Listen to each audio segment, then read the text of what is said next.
Corona curfew extended হবে, রাতের মধ্যে নোটিফিকেশন পেয়ে যাবেন। এই ডিটেলস আমি বললাম না কেন, এখনো সিদ্ধান্ত হয়েছে কিন্তু নোটিফিকেশনটা বেরোয়নি। এতটুকু বলতে পারি যে আগরতলা শহরে মানে যেটা আগরতলা শহর নয়, 12টা পর্যন্ত যেটা ছিল এটা একটু শিথিল করা হয়েছে, এটা up to 2। Total lockdown up to 10th, sorry lockdown নয়, corona curfew up to 10 June up to evening.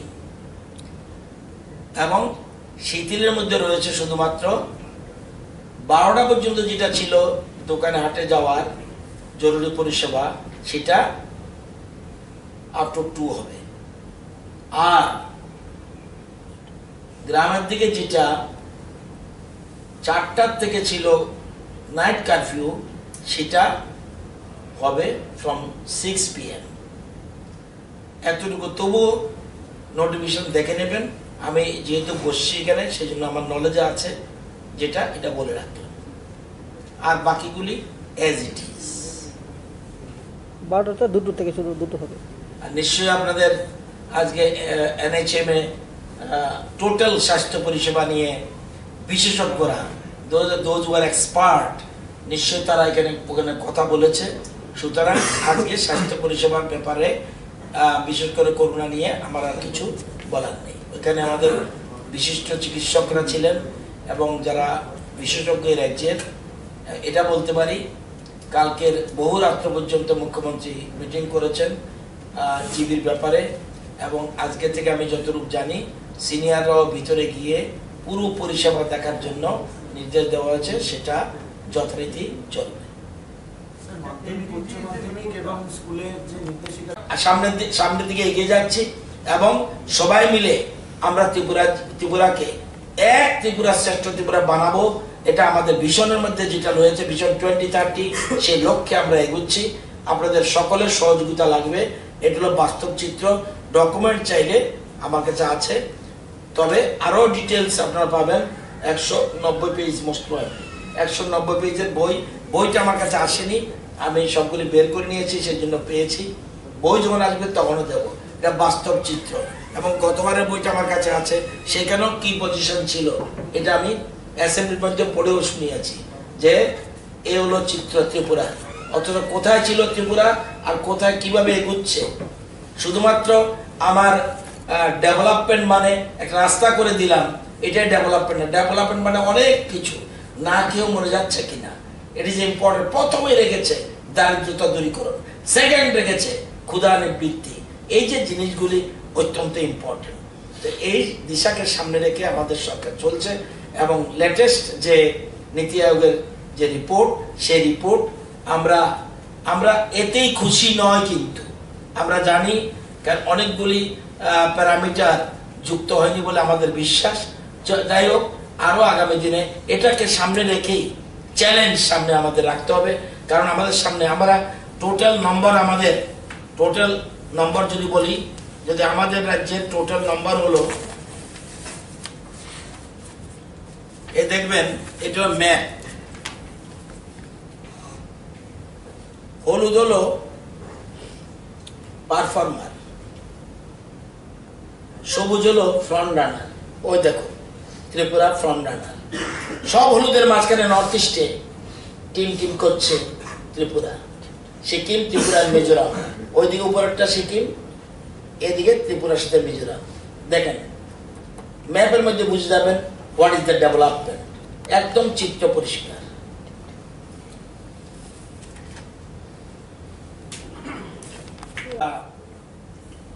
চোদ্দ তারিখ একটা মিটিং ডাকবো, সেই মিটিং এ থাকবেন। 14 তারিখ একটা মিটিং ডেকেছি আমরা। এটা একটু জটিল পরিস্থিতি। আমরা অন্যান্য রাজ্যকে ফলো করছি, CBSEও ক্যান্সেল করেছে, আবার কিসব শোনা যাচ্ছে। যাই হোক, অন্য রাজ্য পরীক্ষা সঠিকভাবে কিভাবে নিচ্ছে, কিভাবে দেখছে, এগুলো সব লক্ষ্য রাখছি আমরা। এই জন্য আমরা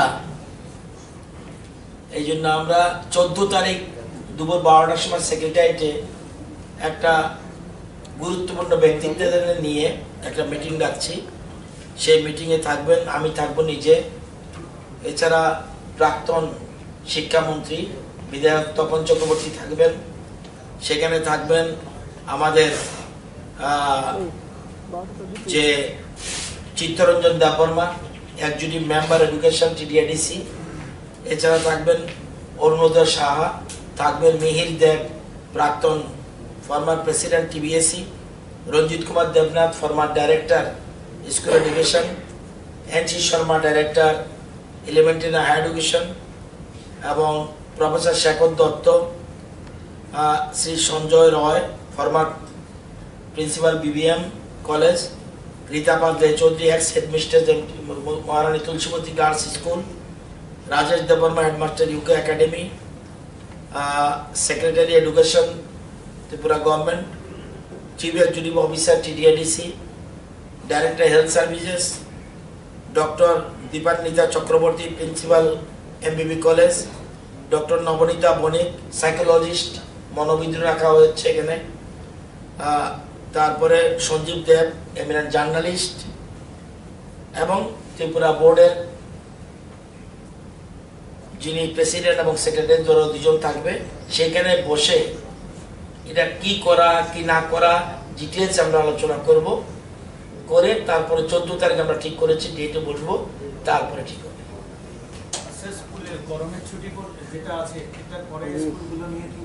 এটা তো করোনার এটা করোনা বিধি নিষেধের উপর ডিপেন্ড করবে। সামার ভ্যাকেশন এক্সটেন্ড হচ্ছে না, সামার ভ্যাকেশন যতটুকু ছিল ততটুকুই, কিন্তু করোনা যে বিধি নিষেধ আছে, যেমন করোনা কারফিউ, এটা আমাদের জন্য প্রযোজ্য, শিক্ষা দপ্তরের জন্য প্রযোজ্য, এগুলি যা আছে যদিও পৃথকভাবে নোটিফিকেশন সবাই দেবে, দপ্তরগুলি দেবে।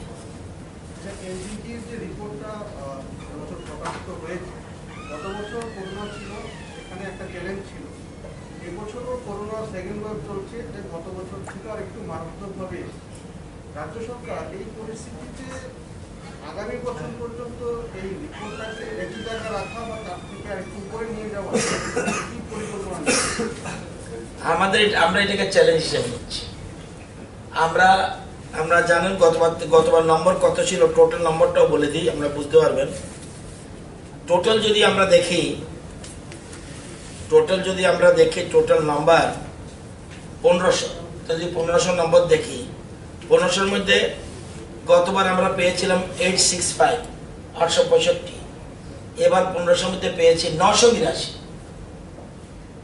আমার বিশ্বাস এডুকেশন থেকে আরম্ভ করে বিভিন্ন ক্ষেত্রে পরিসংখ্যানে কিছু থাকতে পারে, যেমন একটা জিনিস আছে ড্রিঙ্কিং ওয়াটার ফেসিলিটিস, পরিকাঠামো উন্নয়ন, বা teacher ratio, student teacher ratio, বা ড্রিঙ্কিং ওয়াটার এবং ইলেকট্রিফিকেশন আছে কিনা এসব ব্যাপারে, এগুলি আমরা গতকালও 85টা স্কুলে নতুন করে আমরা ইলেকট্রিফিকেশনের জন্য ব্যবস্থা করেছি। এসব পয়েন্ট কিন্তু পরিকাঠামো এটা থাকবে। আমাদের দৃঢ় বিশ্বাস এই পয়েন্ট ধরে রাখা নয়, আমরা আগামী বছর টপ 5-এ অন্তত যাব, এটা আমার বিশ্বাস। টপ 5-এ এবার আমরা টপ 5-এ যেতে পারিনি, কিন্তু আমরা ফ্রন্ট রানার হয়েছি, কিন্তু টপ 5-এ যাব, এটা আমার বিশ্বাস। এই সব কিছু করোনা থাকার পরেও, আর করোনা থাকবে বলে আমি মনে করি না আমরা এটা জিতবো। সুতরাং করোনা থাকবে না, করোনা জিতবো আমরা, করোনাকে আমরা হারাবোই। সুতরাং এটা আমরা বলতে পারি যে হারিয়ে আমরা অন্তত টপ 5-এ যাওয়ার জন্য আমরা প্রচেষ্টা থাকবে। কিন্তু ভিশন 2030 যেটা, সেটা আমরা বলতে পারি আমরা অ্যাচিভার হব। এখন ভারতবর্ষে কোনো স্টেট অ্যাচিভার হয়নি, আমরা অ্যাচিভার হব, এবং আগামী বছরের মধ্যে আমরা টপ 5-এ যাব। বই বিক্রেতাদের দাবি এখনো প্রয়াত হয়েছে, তাদের যে অভিযোগ তার জন্য শিক্ষা দপ্তর দায়ী, এই বিষয়ে আপনার কি প্রতিক্রিয়া? এটা তো বহুদিন বলা হয়েছে, কেউ না কেউ তো দায়ী হবেই। এই বিষয় নিয়ে আপনার শিক্ষামন্ত্রী হিসেবে কি প্রতিক্রিয়া দেয়?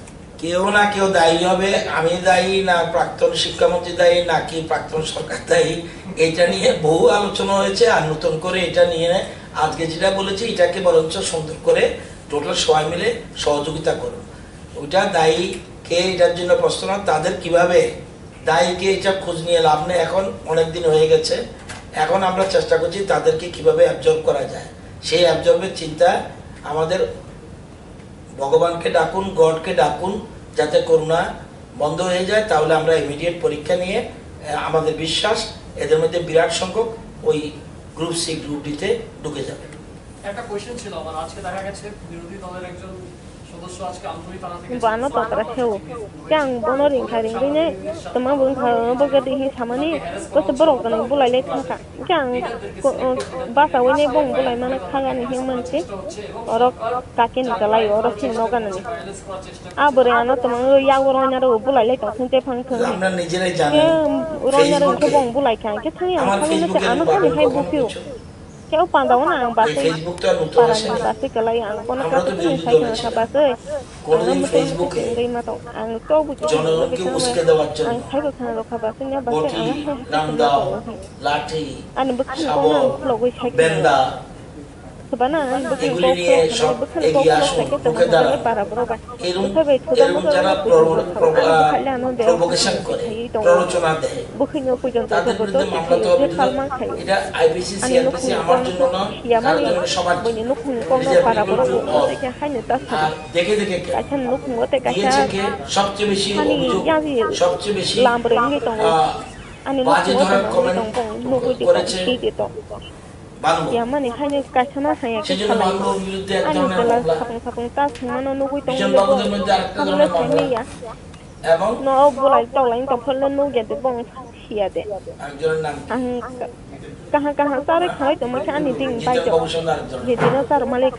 সবকিছু নির্ভর করে আইপিসি সিআরপিসি কার জন্য কোন সেকশন প্রয়োগ হবে।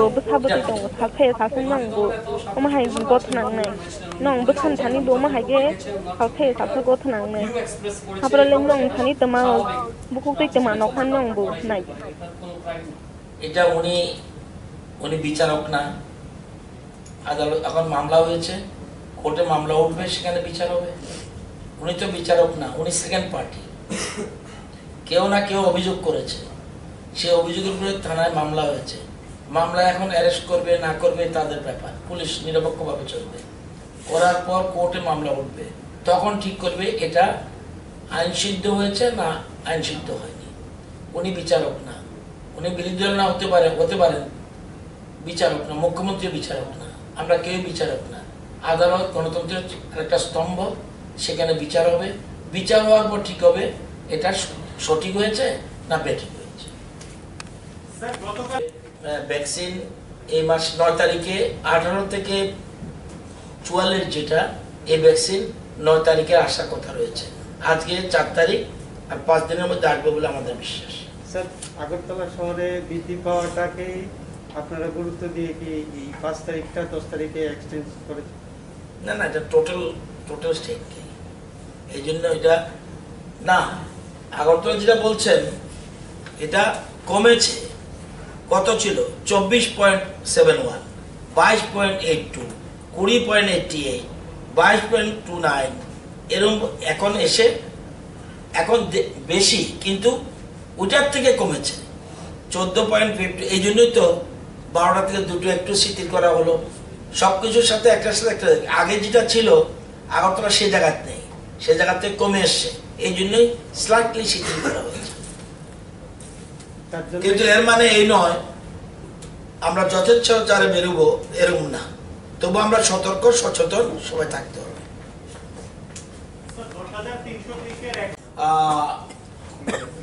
অভিনন্দনযোগ্য সিদ্ধান্ত, আমি কালকে অভিনন্দন জানিয়ে দিয়েছি। এবং আপনারা জানেন যে আমাদের রাজ্যের জন্য এটা প্রযোজ্য নয়। আমাদের রাজ্যে যত আছে টেট, শুধু না টেট কোয়ালিফাইড না, টেট কোয়ালিফাইড হওয়ার পরে যারা ওভারেজ হয়ে গেছে তাদেরকে আমরা সবাইকে ওভার দিয়ে দিয়েছি। অন্য রাজ্যের জন্য এটা অ্যাপ্লিকেবল, ভালো হবে, কিন্তু আমাদের রাজ্যের জন্য দরকার নেই। কেন? আমরা সবাইকে ওভার দিয়ে দিয়েছি, একজনও বাকি নেই। হ্যাঁ, যারা শিক্ষকতা করবে না এরকম লোক বাকি থাকতে পারে, কিন্তু শিক্ষকতা করবে এমন কেউ টেটে এপিআর করেছে, কোয়ালিফাইড করেছে, তাদেরকে আমরা সবাইকে অফার দিয়ে দিয়েছি।